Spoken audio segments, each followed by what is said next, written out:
Hi everyone, শুভ সকাল। তোমরা সবাই কেমন আছো? আশা করি তোমরা সবাই ভালো আছো। আমিও খুব খুব খুব ভালো আছি। এখন বাজে 9:30। তো আমরা গেছিলাম ভোরবেলার চা খেতে। আমার একটা বন্ধু আছে, মানে সে আমার অভ্যেসটা খুব খারাপ করে দিচ্ছে।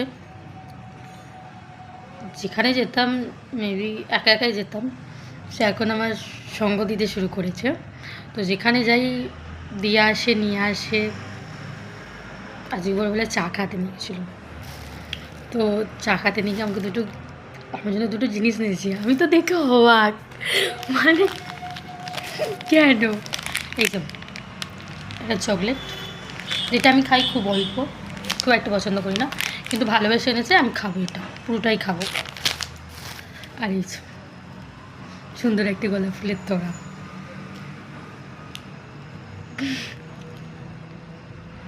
মানে খুব খুশি হয়ে গেলাম অনেকদিন পর কারোর থেকে এরকম দুটো উপহার পেলাম। হয়তো এগুলো খুব দামি না, কিন্তু সে যে ভালোবেসে এনেছে এটাই আমার কাছে অনেক। খুব খুব খুব খুশি হলাম। Thank you so much. আমার ভিডিও যদি তুই দেখে থাকিস, থ্যাংক ইউ সো মাচ দেওয়ার জন্য এগুলো।